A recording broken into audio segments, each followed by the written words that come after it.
I want to tell you a very quick secret that Satan knows. That as long as God is with a man, you can do nothing to that man.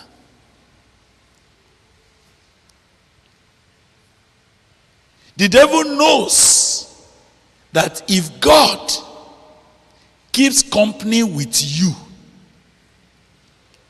no matter what he tries, he is already a failure. So what is the strategy of Satan? The strategy of Satan, I want to tell you, is isolation for slaughter. What he does is to find a means of separating you from that presence. And once the presence of God has departed from your life, you are now a piece of bread. Let me tell you something, no matter how strong you used to be, if the presence of God got separated from your life, you become nothing. You become a walkover. You become, I don't know how to say it, but you become nothing. In fact, the devil just stretch his hand and say, take that one. So the greatest thing the devil is looking for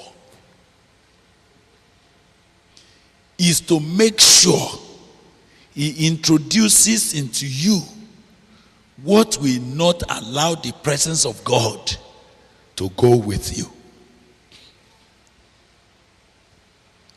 Anything at all. It could be courtship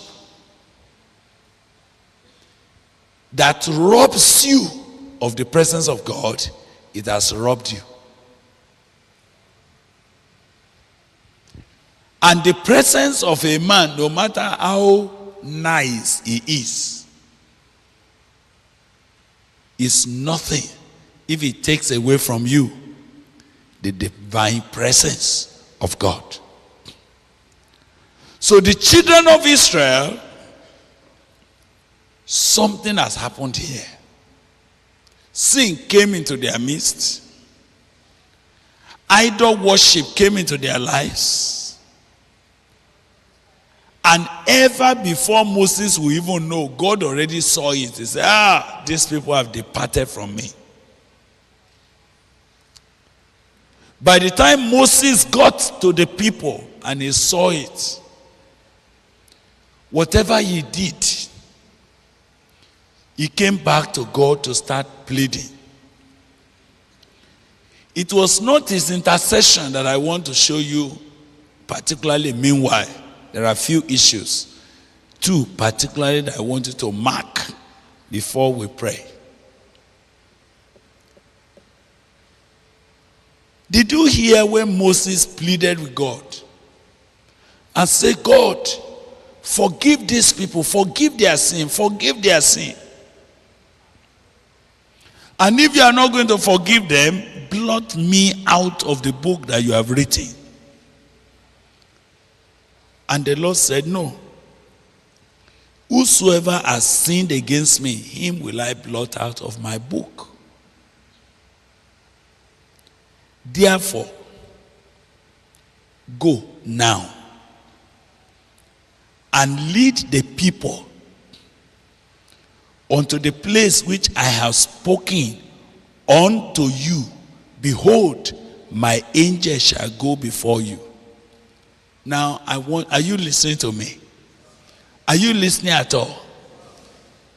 Please listen, because I don't have a long time to talk tonight, and yet you need to catch this. And this is a very quiet deception that you need to learn before you go from here. It has happened several places, so many preachers, so many men of God, and they do not know that they have missed the point. Did you see God saying, I will not go with you, but my angel can go with you? Did you see that in the Bible? Which means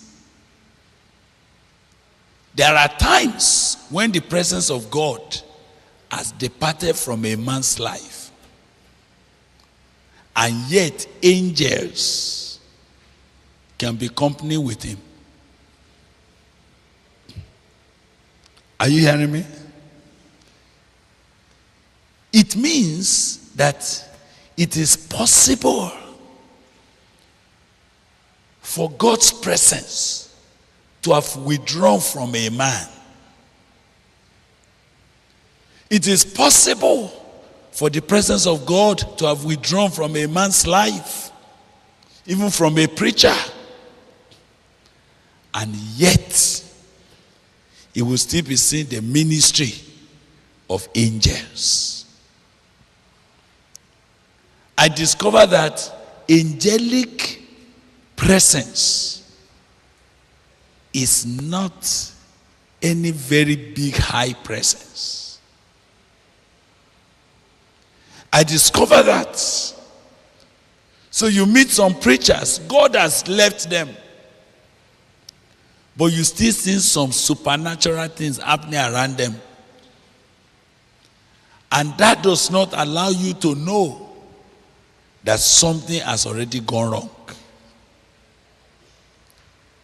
So God was saying to Moses, look, you can lead the people to the place that I have spoken to them. My angel will go before you, but you can be going. But any day that I'm going to visit,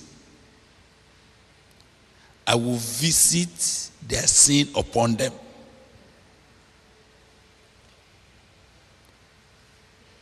You can be going. And the Lord came again and said, depart, go up hence, you and the people which thou hast brought up out of the land of Egypt, unto the land which I swear unto Abraham, to Isaac, to Jacob, say, unto thy seed will I give it. And I will send an angel before you.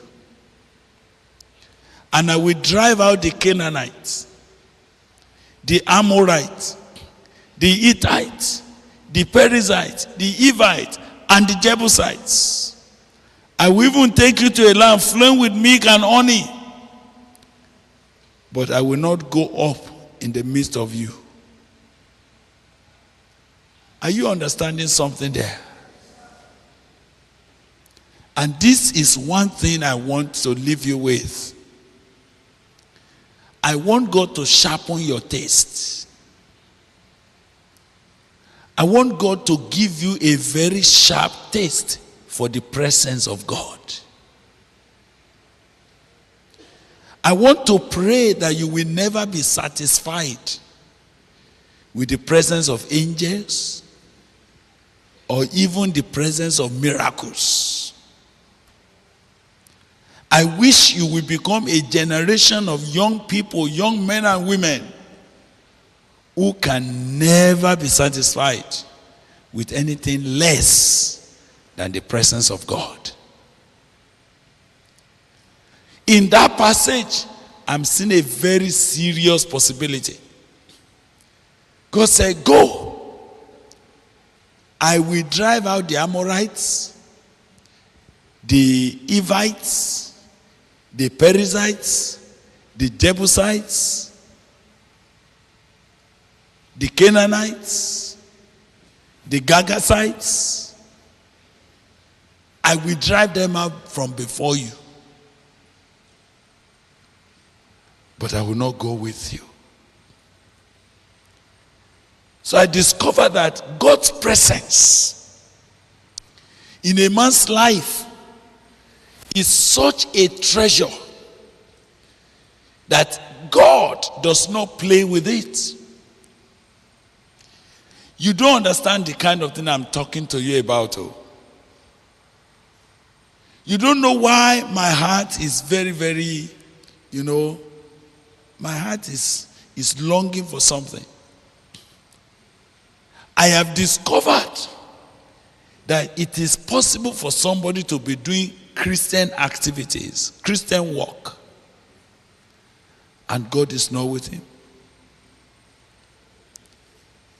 You see, if Moses went on and Amorites are being destroyed, Canaanites are being destroyed, and he was beginning to possess the land that flows with milk and honey, who will you say is going with him? You will think God is with him. But this is very possible, and God will not be there. So I was asking myself, what is the peculiar thing about the presence of God? The presence of God has to do with the personality of God. The presence of God has to do with the personal presence of God. I may be repeating myself, but it's because I don't know how to express it in an easier manner. That if I want to succeed with God in my life, I must not be carried away even by demons that are falling down for me. If I want to succeed and I want to travel long in life, I must not be carried away by the activities of ministry if I don't sense the presence of God again. So you see, it is possible for someone to be relating with angels, and God is saying, my angel can go with you, not me. My angel can move with you. You can even drive out the Canaanites and pull out all the demons, but I will not be with you. I'm not there. I'm not interested in going with you because you are too stiff-necked. Your will is too strong. You don't want to obey me. I don't like to relate with people like that.